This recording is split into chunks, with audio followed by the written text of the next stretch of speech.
Good morning, children. This is A. Manoj Kumar, working in Oxford High School, Pugunduru.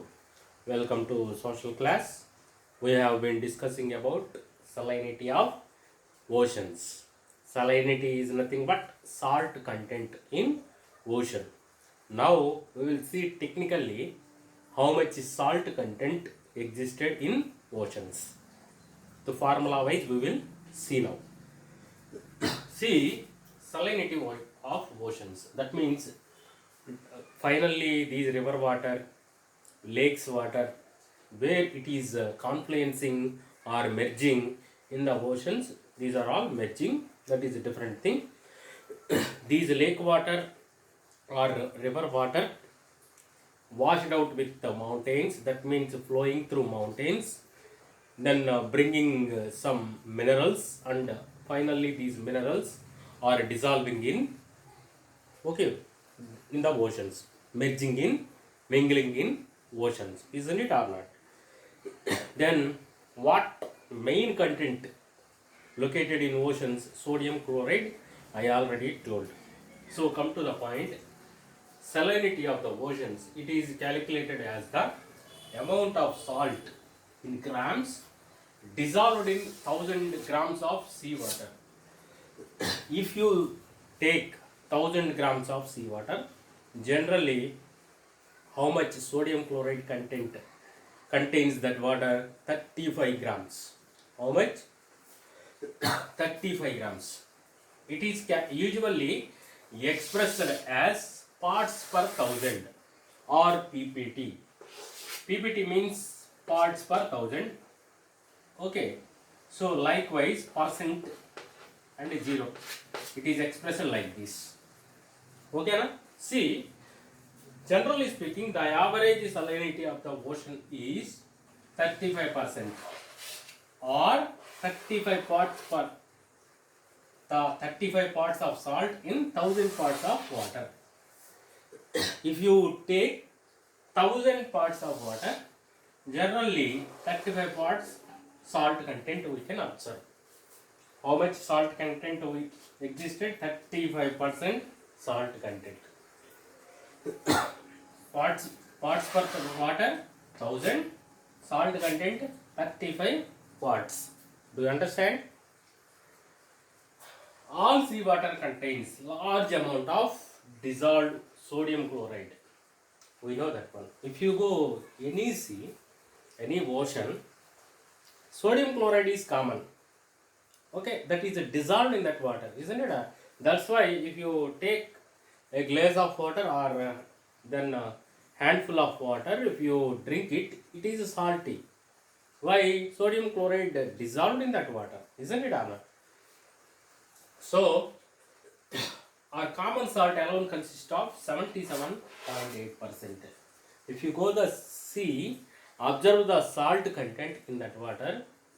Okay, then the sodium chloride content is 77.8. Sodium chloride itself constitute 77.8. Examination point of view, this is very important. Note down 77.8. Okay, river water contains 2% of sodium chloride. River water contains how much percentage of sodium chloride? 2%. That's why it is very tasty. Which water? River water.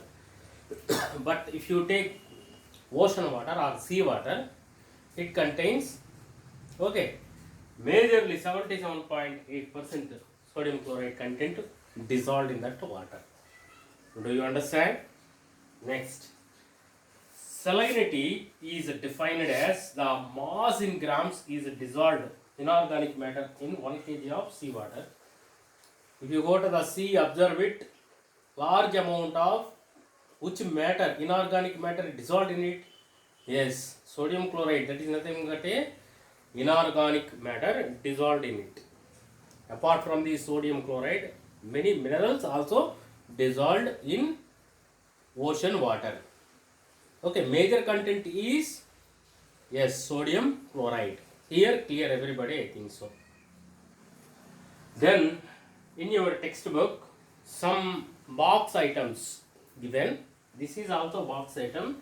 Another box item is, if you go and observe highest salinity, some seas contains highest salinity. Especially inland seas are contains highest salinity. See, which sea contains highest salinity? Lake Van. Okay na? Lake Van, that is located in Turkey. Salinity is 330%. That means parts per thousand. Generally, 1000 parts, how much salt dissolved in it? 35 parts. But here, 330 parts contains salt. Do you understand? Where? Lake Van. Where it is located? Lake Van located in Turkey. 330 parts per thousand. Then Dead Sea, it is located in Israel, 238 parts per thousand. Then Great Salt Lake, located in USA, 220, 330, 238, next 220. First one 330, 238, 220. Lake Van, Dead Sea, Great Salt Lake. Great Salt Lake located in USA. This is the information about highest salinity of water bodies. Highest salinity of water bodies. Coming to lowest salinity of water bodies. Some seas contains lowest salinity. Okay. So, little bit correction. What I say here, inland seas contains highest salinity, not inland seas. Open seas are only contains highest salinity. Inland seas contains lowest salinity. I will tell you the clarification regarding that. Lowest salinity of water bodies. Baltic Sea contains the lowest salinity. 3 to 15% salinity it contains. Which one? Baltic Sea. Hudson Bay, 3 to 15% salinity it contains. Hudson Bay. Highest salinity, first one Lake Van, Dead Sea, Great Sea Lake. Okay, Great Salt Lake. Then lowest salinity, Baltic Sea and Hudson Bay. Baltic Sea and Hudson Bay. 330, 238, 220.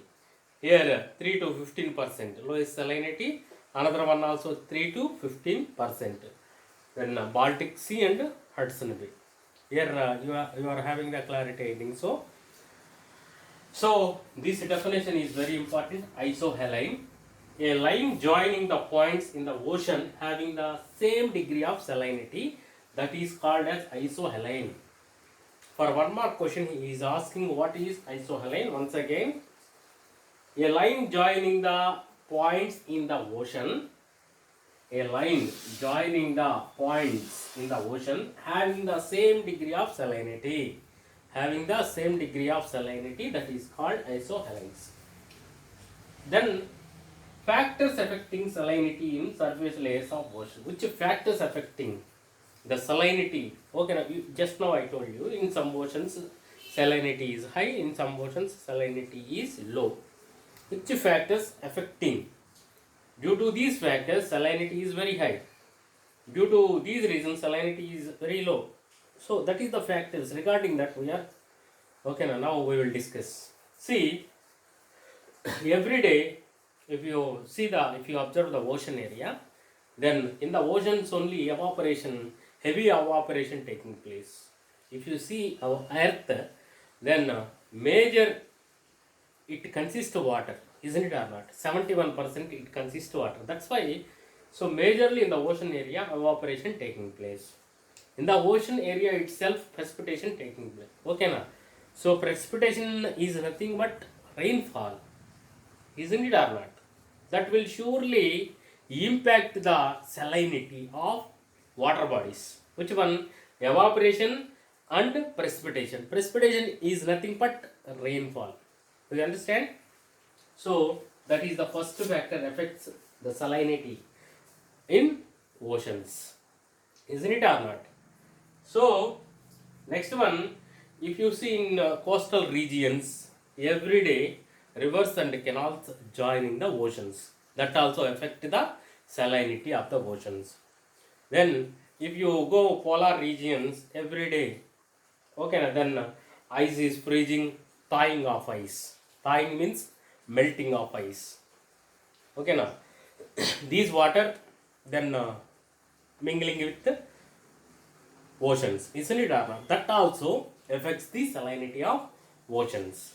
Number three, winds by transferring water to other areas. Winds transferring the water from one area to another area. That also affects the salinity of oceans, isn't it, Arnott? That means these water bodies traveling thousands of kilometers due to these winds. Do you understand? Next one, the ocean currents. Ocean currents means nothing but ocean. So, ocean currents means every day if you go to the sea area, then we'll see the ocean currents. These currents traveling thousands of kilometers. Just now I mentioned you. Okay, now. So these are the factors influencing the salinity of oceans. Okay, now. So up to now, what we discussed. So if you go to the sea area, then sodium chloride dissolved. Majorly sodium chloride dissolved it. How much sodium chloride content dissolved in it? 77.8%. So here also very important point. So the average salinity of the ocean is 35%. 35 parts of salt in 1000 parts of water.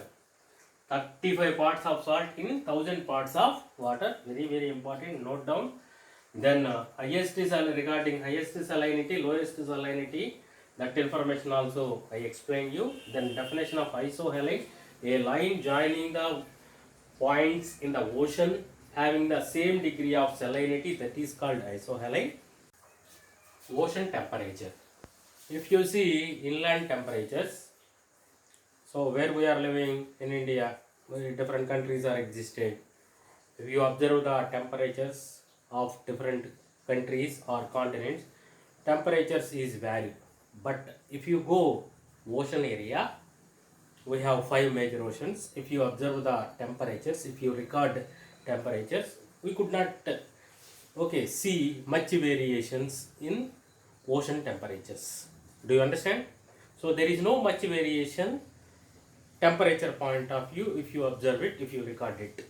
If you go anywhere else, any ocean, temperatures are equally existed.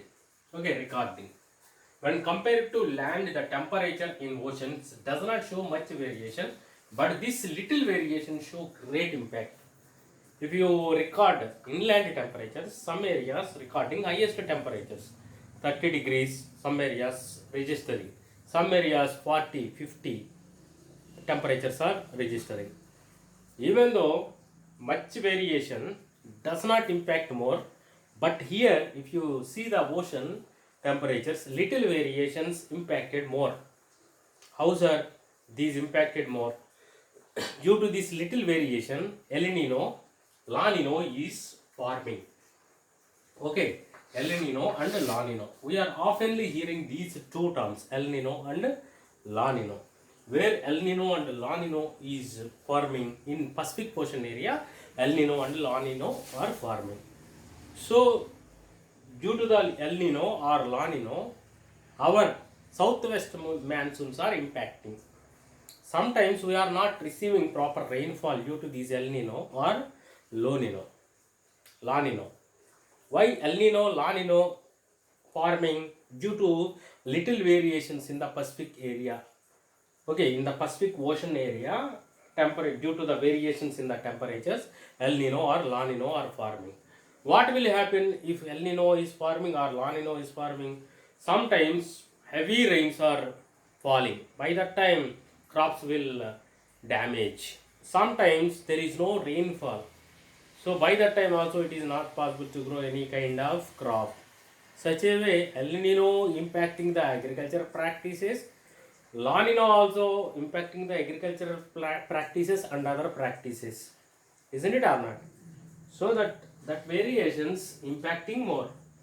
The ocean temperature is influenced by latitudes, winds, ocean currents, unequal distribution of land, change of seasons. Due to these reasons, ocean temperatures are influencing. So, latitudes we know very well, 0 degrees latitude, temperatures are high. Okay, now, then if you move furtherly, temperatures are low. That is impacting. Then currents also, ocean currents also impacting. Cold water currents, warm water currents traveling from one area to other areas, impacting the temperatures in oceans. Then normally the temperature of the oceans varies from -2 degrees to 29 degrees. Very, very important. Note down this point. The temperature of the oceans varies from -2 degrees to 29 degrees. In our land, 40, 50 degrees temperatures are recording. So highest temperature is recorded in Red Sea, that is 38 degrees. That is also note down. Highest temperature recorded where? In Red Sea. Generally highest temperatures are recording in inland sea area. Inland sea area where the sea covered by land, that is called inland sea. Okay, their highest temperatures are recording. Red Sea also covered by the land area. 4 sides, okay, 3 sides it is covered by land area. Not 4 sides, 3 sides it is covered by land area. Okay, so as if you observe the ocean water, vertical distribution of temperature, we will see the temperatures in the ocean water. Vertical distribution of temperatures now we will see. Vertical distribution means straight line distribution.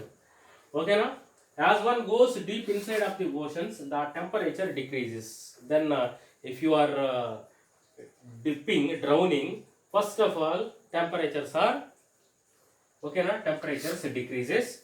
The fall of temperature is very steep for the first kilometer. Okay, now the fall of temperature is very steep for the first kilometers. After that there is a steady decline.